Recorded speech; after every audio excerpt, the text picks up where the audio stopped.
All right, everybody, welcome back to AP US History. Today, we're going to be taking a look again at some more early 1800s politics, primarily this time focusing on Andrew Jackson. All right, he is known by two different ways. He's called King Andrew I because of his abuse of the veto power of the president, and he's also known as the People's President because, as we will see, this time period is known as the Age of the Common Man, and moving forward here, we see that there is a big change that is going on with who is able to vote. So early on, like up to 1800, we're seeing mostly people are able to vote if they own property. And some, like four states here, Georgia, Pennsylvania, Delaware, and New Hampshire, it is, you have to be a taxpayer. Right? And then in Kentucky and Vermont, universal white male suffrage, meaning as long as you're a white guy, you can vote. We see a drastic change over the coming 3 decades, where basically it becomes as long as you pay your taxes or you're just, a white man, you are able to vote. So there is a huge change on the amount of people who are able to vote now. So, yeah, it's going to be a big change in how people are getting elected into office as well. All right. So from 1800 to 1840, states removed the property and tax restrictions in most of the cases, which is going to allow 90% of the common white men the ability to vote. So a universal white male suffrage. This is the first step in gaining the right to vote for all people in the United States.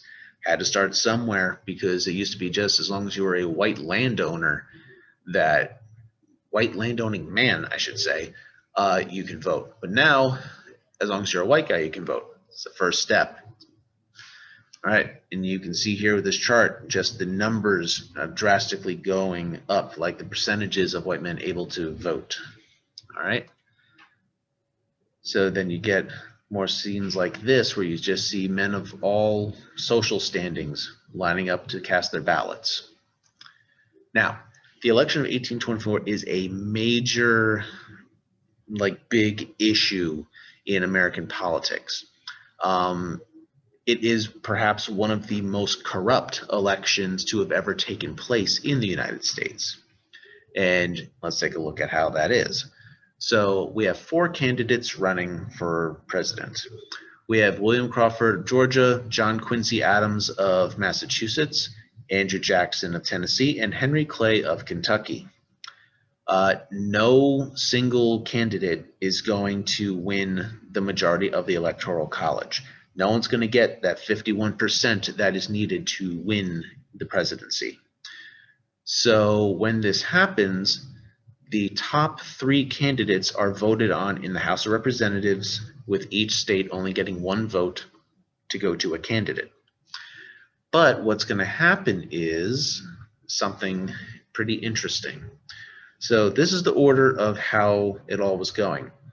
Jackson was actually in the lead, and followed closely by John Quincy Adams, then Crawford, then Clay. But the thing is that with Clay being fourth, there's going to be some deal making that happens. The corrupt bargain, as it is sometimes called, Henry Clay is going to basically have his influence in the House of Representatives go behind John Quincy Adams. So he's basically going to get the election in favor of Adams, and Adams is going to name Henry Clay, who was no longer eligible for this three-candidate vote to get the presidency. He's going to name him the new Secretary of State. All right? So basically, you scratch my back, I scratch yours. They made a deal so that Quincy Adams could become president, and then potentially this new Secretary of State could become the next president. Jackson, who was arguably the more popular of the candidates overall. Go back to that map. He had more electoral votes and he had the popular vote. So that's a pretty big hit that he took there. So he is going to, be a big proponent in saying that this was a corrupt election and this is not how it should have went. So with that being said, we're going to get a rematch between John Quincy Adams and Andrew Jackson 4 years later. And what is going to happen here is it's going to be one of the dirtiest campaigns that has ever happened. Now people are going to be throwing shade on each side. So Jackson, besides the corruption of the previous election, he's going to also support accusations of Adams basically doing whatever Russia wants, for like the Russian czars, putting a pool table in the White House, which you pretty much saw that stuff like of people who are of immoral character at this time. All right, we're also going to see, coming from Adams' side, they're going to accuse Andrew Jackson's wife Rachel of being a bigamist and an adulteress. This goes from the fact that her first husband had disappeared. Everyone thought he was dead. She married Andrew, but then the first husband reappears, which technically makes her married to two men at the same time, which makes her guilty of bigamy because it's illegal in the United States to have more than one spouse at a time. This is going to cause her a lot of suffering and grief mentally, and she's actually going to die from falling ill because of all of this anguish that she's going through during the election of 1828. And Andrew Jackson is going to blame John Quincy Adams and his campaign for the death of his wife. And yeah, so very, very dirty campaign going on from both sides, but yeah. Now, Andrew Jackson is going to win the election of 1828, completely changing the way politics looks in America. Now, he's going to win the electoral vote, 178 to 83. He wins by like a good 90 votes. He also is going to win the popular vote, almost 650,000 compared to like 500,000. That is a pretty big difference with everything there. All right. Now, he is known as the first common man president. He was not a president who was born into money. He was born poor in the mountains of Tennessee. He had a very poor education, and he was the first Western president. All the other previous presidents had been guys who had been on the East Coast in places like Virginia. Like a bunch of the first presidents were Virginians. Jackson is one of the several firsts to not be like from Virginia. All right. Now, I love this story right here. When Jackson became president, he opened the White House to the people. His inauguration day, there was a huge party. It was basically like a big frat party at the White House. There was alcohol and drinking games going on inside the White House, on the front lawn, all over the place. It was just a great big college party, essentially, with what happened there. All right. So Jackson, he is going to split the Democratic-Republican Party, and he's going to form the Democratic Party. So the Democrats, the party we have today. And yeah, that is a huge deal politically. It's going to basically spell the end of the Democratic-Republican Party, because now we have the Democrats moving forward and the rest of it kind of just falls flat. Jackson and his supporters, they're wanting to return to Jefferson's ideas of states' rights, protection of liberty, and westward expansion. All right. Now, during his 8 years in office, because he is going to get reelected, he is going to greatly expand presidential powers. Like, in a big example, that will be his use of the presidential veto on anything he did that he disagreed with. Now, there would be opposition to Jackson, and that's going to lead to the formation of the Whig Party, which is going to give us a two-party system once again. Right?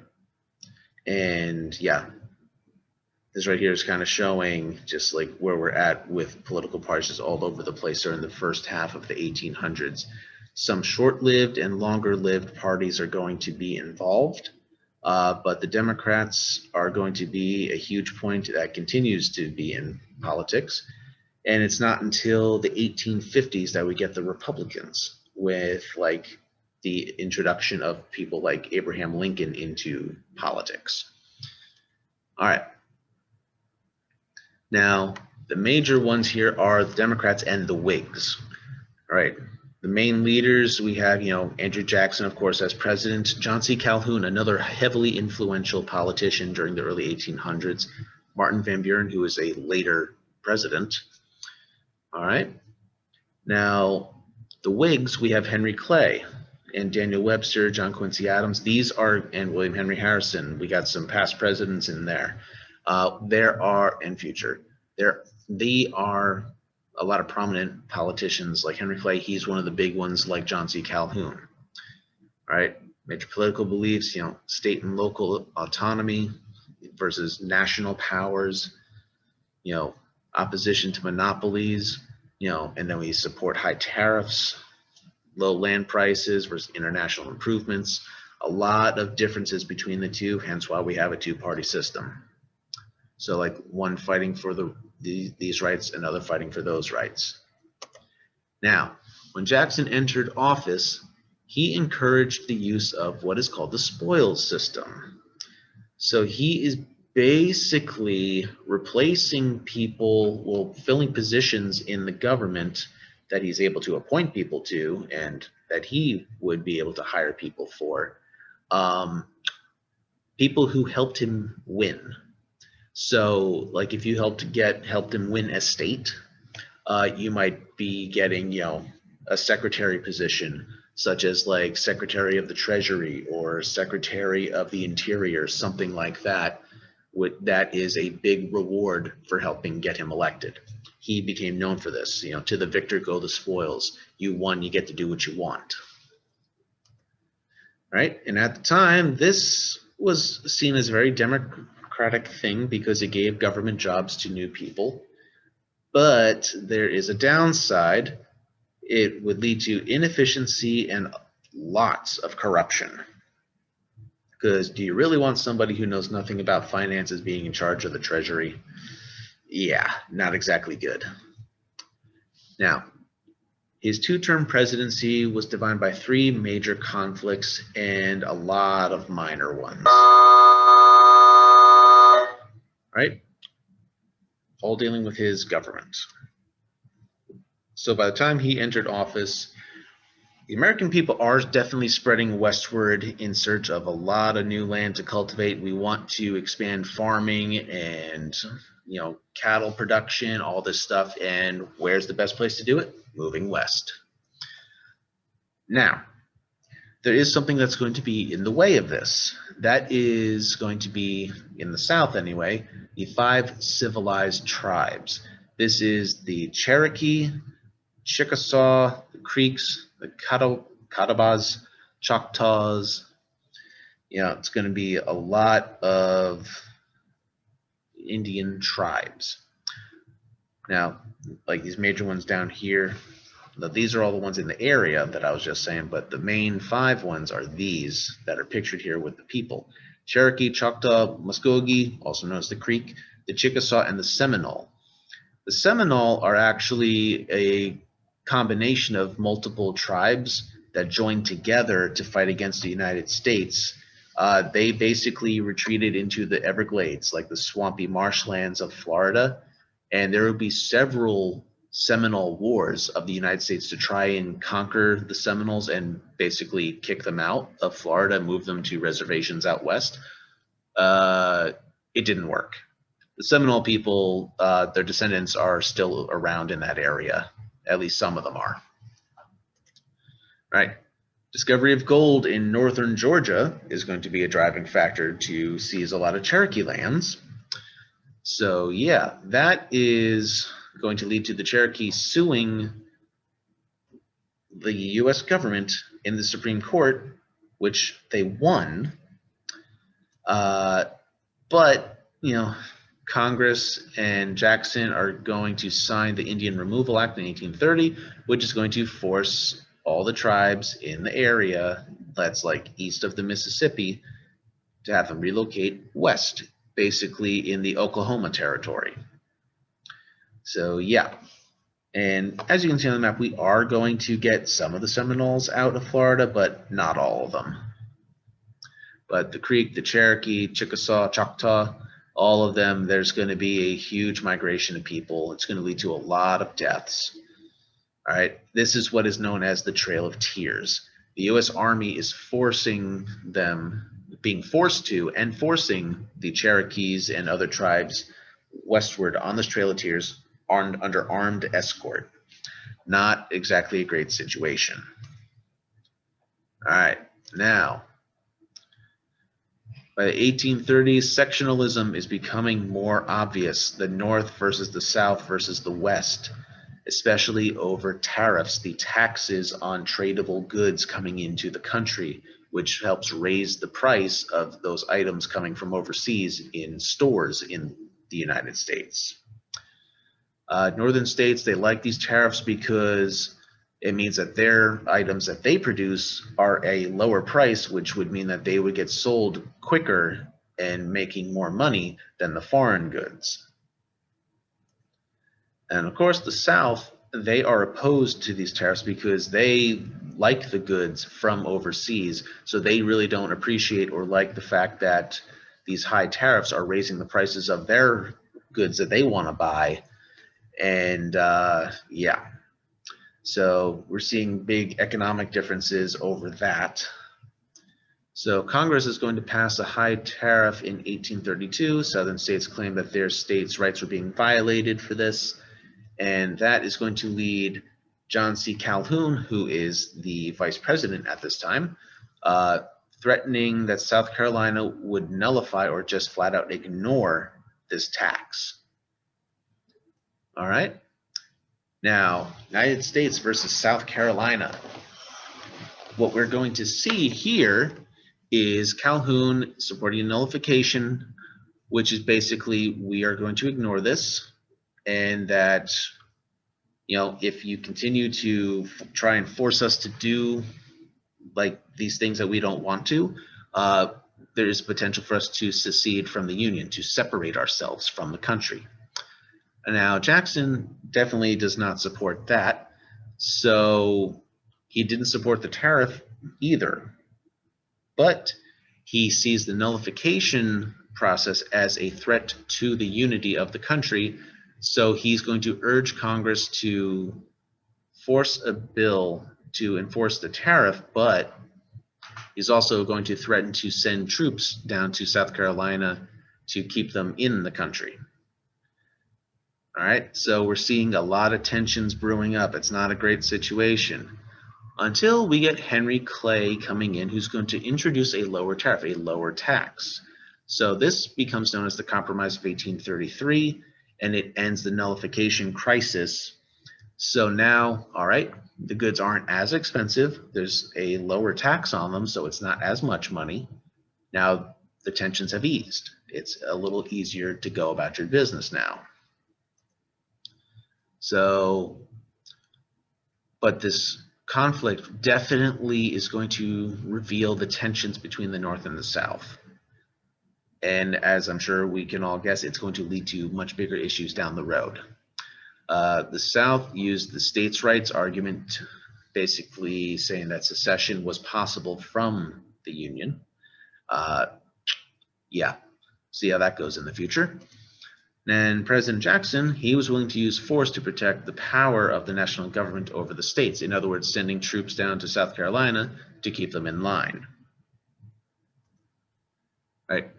Another conflict of Jackson's presidency was his war on the Second Bank of the United States.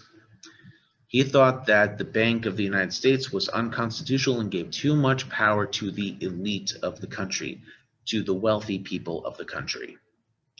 So in 1832, Henry Clay and bank manager Nicholas Biddle are going to be supporting the rechartering of the Bank of the United States. And Jackson is going to veto the bank recharter, which would kill the bank in 4 years. So he's basically shutting down something that's supposed to keep the economy stable. Not exactly good there, Andrew. Now, 1833, he's going to order all federal money to be removed from the Bank of the United States and put the funds in 23 smaller state banks. So divide the money between the states.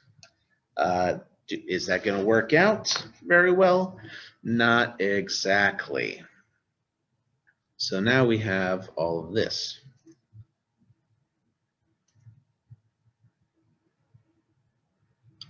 All these banks are going to start issuing their own currency. It's going to lead to some problems.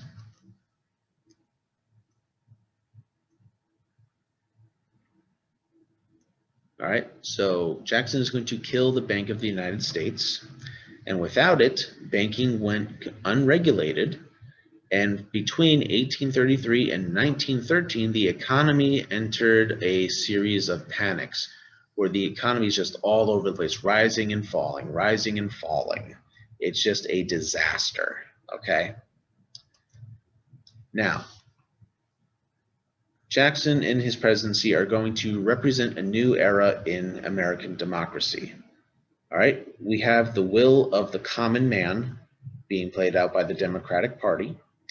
The spoils system, his veto power is stand for states' rights and against certain ones. So to strengthen the power of the president. And opposition to Jackson would lead to the formation of the Whigs and the return to our two-party system.